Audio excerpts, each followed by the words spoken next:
What is the weirdest story you know to be true?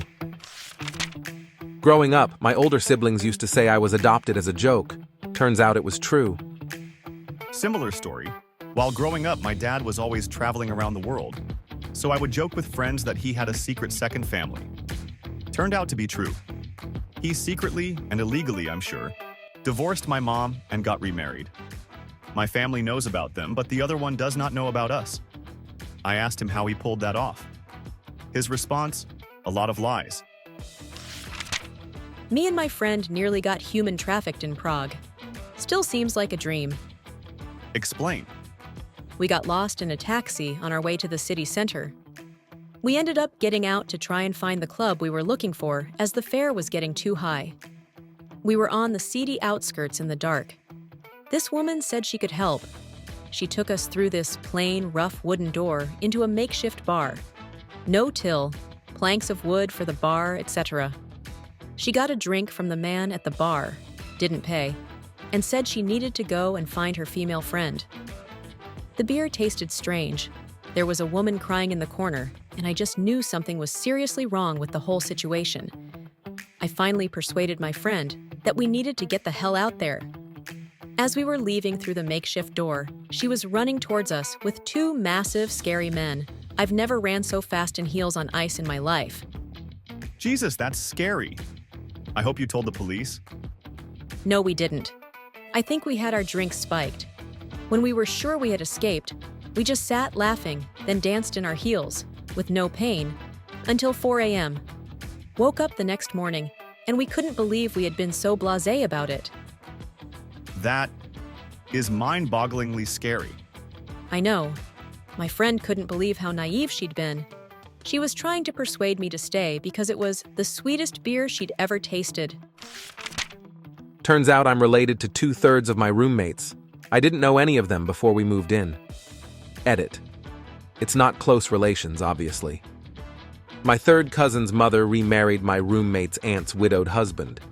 My other roommate's great uncle, or something, is married to my grandmother's sister. I found a human tooth in the side pocket of my purse, root and all, even had a filling. I have no idea whose, how, or why. Creepy. I had some teeth pulled when I was younger, had to make room so the braces could put my teeth in the right spot, and they actually gave me the teeth to take home with me. Maybe this was a similar situation, and the previous owner of the purse just forgot she had them in there. I'm the original owner, but it had been in my closet for a bit. Here's the whole story. I was running late for a flight. While I was getting ready, I asked my sis to take my everyday bigger purse and condense down to a flight jar smaller purse. All of a sudden I hear WTF. I'm like, what? Still looking in mirror doing makeup. She says, is this a fucking human tooth? At this point, I whip my head around and walk across the room laughing kinda, due to still being a little tipsy from my best friend's wedding the night before and thinking she's joking. Then I saw it. I shuddered in horror and looked at my sister's look of horror, knowing this could no way be one of mine. She chucked it on my desk. Then of course we went through the whole, how did this happen? I don't know. I thought maybe it could be an ex-boyfriend's. Nope. Still have all their teeth also. The mystery remains. Crazy. Maybe you had some super exciting adventure that you had to keep a secret even from yourself, but you left yourself the tooth as a clue. Has it got a microchip inside? I'm thinking you may be in an enemy of the state situation soon. I have not seen the movie before, so never entered my mind. I saved it, which has creeped me out even more. Why? Was thinking DNA just in case other random body parts started showing up. But now you have me thinking in a different direction. A few weeks ago, we were digging a fire pit in our backyard and found a 70s-era medicine bottle full of teeth. You should turn that in. It could be a trophy collection from a serial killer. Those could be unsolved missing people. Seriously. My aunt gave me a purse as a present once, and in it was a set of dentures. I'm pretty sure they weren't hers, because she still has her real teeth. This kid in my brother's kindergarten class was murdered by his mom. She chopped his head off with an axe, and the cops found her calmly walking down the street all covered in blood in the middle of the night. I'm still not sure my brother knows what really happened. The school told his class the kid moved or something, and my parents played along. One of my friends was murdered by his mom when we were about 11 to 12. She was wasted and pissed that he spent so much time on his Nintendo. She stabbed him numerous times. She got convicted, but was escorted in orange jumpsuit to his funeral. I remember understanding how clearly awkward it was, even at my young age. I couldn't find a link, but I think I read this in an Uncle John's bathroom reader. The story was a toddler fell out of a fairly high-up apartment window and happened to land on a stranger walking below, likely saving the child from death or serious injury. A few years later, same kid falls out the same window and lands on the exact same guy again. Pretty crazy. Uncle John's bathroom reader number 8, if memory serves. I've got that book and that story is in there. My buddy told me this one. He swears on his life it is true. When he was like 15, he was living in Georgia and had a girlfriend who he really liked. His family moved to Los Angeles, and so he had to break up with her. He's kinda lonely and depressed at his new school, but a guy in one of his classes befriends him, and soon they are BFFs. But after a year or so, this dude tells him his family is moving to Georgia. A couple months later, my friend checks Facebook and sees this guy move to the exact same neighborhood where he used to live, within a block or two. He goes to the same high school, and, to top it off, he is in a relationship with the old girlfriend. Was at a party when I met a person who revealed their fucked up life story, later confirmed from a friend of the person. She was adopted, grew up in northern Canada, married, and had kids. Years later, she found her birth family. Turns out she married her brother. They stayed married for a bit, but it did eventually fall apart. But not because of the brother-sister thing. I was completely enthralled listening to her. The fact that Edgar Allan Poe's one and only novel, The Narrative of Arthur Gordon Pym of Nantucket, published in 1838, told the grim tale of a crew of sailors stranded out at sea after a storm slowly starving to death. One of the sailors, Richard Parker, suggests the four of them draw lots and cannibalize the loser. Richard Parker draws the short straw and is cannibalized. Fast forward to 1884, and the sinking of a yacht leaves 4 survivors once again stranded at sea. Richard Parker, this time the name of a cabin boy, is once again cannibalized for food. Except that this story is true. There have been 2 other deaths of men named Richard Parker at sea. I highly suggest you stay the fuck out of the water if that's your name. TLDR, Edgar Allan Poe predicted the future in his only completed fictional novel. I guess if you're creepy for long enough, eventually the universe has to start reading your fiction to find new ways to be creepy. I hope the universe stays the fuck away from Stephen King. I heard this before and it's extremely weird. I think on the same note, H.G. Wells predicted a future with air-controlled environments, wireless transmission of information and data, terminals that can read this data, all kinds of stuff that was so far away from the time he was alive. Amazing. I'm now very worried for my friend, whose name is Richard Parker. I sent this to him with the warning to stay away from boats. Richard Parker is Peter Parker, Spider-Man's father, who died when his plane went down over the ocean. I'm now assuming he was cannibalized by his wife. When I was a kid, I used to get seemingly inexplicable earaches a couple of times a month. The doctors gave me prescription-strength eardrops, and it never really seemed to help. There was some sort of wax blockage or something that they could never figure out. I was like that for 5 years until we went to get a second opinion, and that doctor suggested cleaning the ear canal with a pressurized water gun. They start spraying it into the ear that for some reason always seemed to be afflicted, and within 10 seconds, there's an audible patink in the kidney pan. Everybody looks at it, and there's a bean in it that has a bit of earwax stuck on the end. I had a bean stuck in my ear for 5 years when I was a kid. Turns out when I was in kindergarten and we had done the class project where you grow a plant, I had been messing around with one of the beans we were planting and had been sticking it in my ear and then pulling it out. I guess one time I just pushed it in too far and couldn't get it out, but then assumed that it would come out eventually later on. I never bothered to tell anyone since I figured it wasn't a big deal at the time, but then I forgot about it. Sue me, I was 5.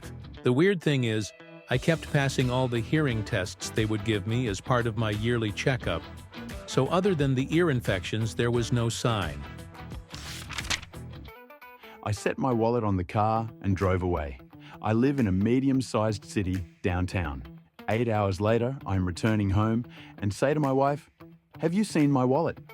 I look in the street right after saying this, and my wallet is right there in the middle of the street. I get it, everything, including $200 is in place. My wallet sat in the middle of a busy street all day, with hundreds of cars and tens of pedestrians passing by it.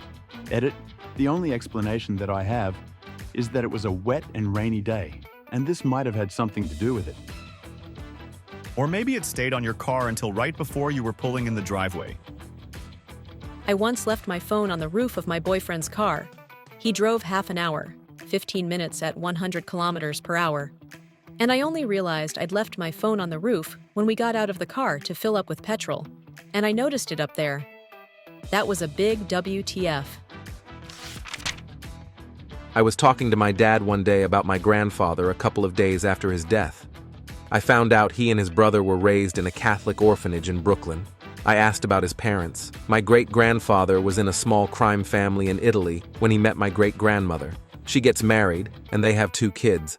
Around the time my grandfather is 2, and my great-uncle, his brother, is a couple of months old, a lot of shit happens in the family. People getting murdered and whatnot. My great-grandmother leaves Italy with the kids, against my great-grandfather's orders. Apparently, great-grandpa was a higher-up, and disobeying him was a no-no, wife or not. Flash forward about 4 years, my great-grandmother is remarried, a house in Queens. All the while, great-grandpa is trying to track her down. One night, my grandfather, great-uncle, and their new stepdad are doing whatever you did in the 30s in the living room. Great-grandpa busts down the front door with a pistol and immediately shoots the stepdad. Grandfather and great-uncle are frozen in fear on the couch while great-grandfather goes to find their mother, drags her downstairs and shoots her in front of the boys, kidnaps them, and gets caught by police a few weeks later. Grandfather had to testify against him in court. He got a life sentence but was killed only a few years into it. There's an old legend around my town that somewhere in the scrubland just north of me here, there's an old house that was the scene of a murder-suicide years ago. The legend is that you can't find the house if you're actually looking for it, and you can only stumble across it on accident. The house, of course, is said to be haunted. The thing is, the house is real and I know exactly where it is, and I wasn't even looking for it when I found it. Of course, it obviously isn't haunted, and I'm not sure about the murder-suicide part of the story, but enough of the story has been proven true enough to be unsettling, even to my sophisticated atheist hillbilly self. One of my friends moved in high school to a new town and thus went to a new school. She started dating a guy there and was pretty happy. After they'd been dating a few months, she went with her dad to a relative's funeral and her boyfriend was there. Turns out they were related. They broke up soon thereafter. My mom's cousin, female, married her best childhood friend, changed sex from female to male at age 18. Fucking weird. Just as my friend finished his parallel parking on his test, a trash can flew into the front window of the car, causing him to fail the test. I lived in Asheville, North Carolina for a few years when I was a kid. Then, when I was about 9 or 10, we moved to a tiny town of about 3,000 people called Murphy, on the western edge of North Carolina. When I get to middle school a few years later, I become friends with a kid named Luke. Well, as I was flipping through my old kindergarten yearbook, I find Luke in it. Turns out we went to the same elementary school. It's just weird because the odds of us both moving from a town of about 100,000 to the same exact town of only 3,000, and then becoming friends were astronomical. In an odd coincidence, Robert Lincoln was once saved from possible serious injury or death by Edwin Booth, brother of John Wilkes Booth. The incident took place on a train platform in Jersey City, New Jersey. The exact date of the incident is uncertain, but it is believed to have taken place in late 1864 or early 1865, shortly before John Wilkes Booth's assassination of President Lincoln. I visited some friends in a different city for a night and slept on their couch. While sleeping on their couch, I had the weirdest dream. I was at a concert that I didn't have tickets for and seemed really agitated that I was going to get caught. There never was a band on stage or anything like that, so I'm not sure how I knew it was a concert, but it just seemed that way. The other really obviously weird thing about this concert is that there's only babies in attendance, like diaper wearing, crying babies. Their crying starts to get annoying, but when I turn around to leave, I see my grandfather, who we hardly ever see or talk to. He's trying to talk to me, but getting really frustrated that no words are coming out. After a while, he stops trying, and we just sit down, and everything seems fine. When I went to leave my friend's house in the morning, I got a call from my dad saying my grandfather died the night before. It's just a crazy coincidence, but it still creeped me out for a good week. I have a picture of me and Steve-O from Jackass, from when I was about 5 years old. I didn't learn he used to be a clown at the swap shop in South Florida until I was around 16 in some documentary about him. So I decided to go through all of our photo albums thinking, hell, that'd be funny. And lo and behold is a picture of little me with Steve-O giving me a hug. If I can ask my mom to dig it up and send it to me, I'd love to post it. A gal I knew went to Mexico for humanitarian type work. About to go home over the border, they stop by a rest stop. One girl goes inside. She ends up going missing. I forget, but I think they decided to go home anyways. They passed a truck and saw a body covered by a tarp in the bed. It ended up being their friend, who was cut open. I became best friends with this girl for a year, but then I moved to Texas, and she moved to Singapore on the same day. Fast forward a year, I finally make friends in Texas, but then one of my new friends tells me that he is moving to Singapore. He moves to Singapore and becomes acquaintances with the girl. Both moved to Singapore because of their dad's jobs and were from different states. Another weird thing, when I moved to Texas, I became best friends with 4 different guys. I met all of them independently, and we all kind of became friends. 3 of them have come out being gay independently of the other guys. Me and my other friend are the only ones in the group that are not gay. We have all stayed great friends, though. The gay ones saying that they would never date each other, LOL. I attract gay PPL for some reason. One time, my friend and I, both females, were sitting in a seedy bar located in a pretty bad neighborhood. We are just chilling out, drinking a beer. This young lady comes in and sits next to us at the bar. We start talking to her, and it turns out she is a prostitute. She is scared because she didn't make enough money that night. She calls her pimp to come get her. Then she tries to talk my friend and I into doing what she does. There was another group of people in the bar, and then just us. When the other people left, I told my friend we should go because I didn't want to be outside when her pimp came to get her since the area was dark and the neighborhood was bad. I was scared she had a gun, or her pimp did, and they something and would try to do something. Not sure if she really was a prostitute though, but true story. She was trying to hustle you. I have a bunch of crazy but true ghost stories. Also, I had a vision of my deceased great-aunt 24 hours before I found my dad dead. Also, I randomly smelled that great-aunt's perfume in my house the night before my father's father was rushed to the hospital, where he died a few days later. True stories. Pics or it didn't happen. Pics of smelling perfume? Understandable. I'm also a I gotta see it to believe it kind of person. I don't expect you to believe me, but it's true nonetheless. You think it is true? A very big difference. I'm not saying I know what ghosts are. I'm not saying they're X or Y.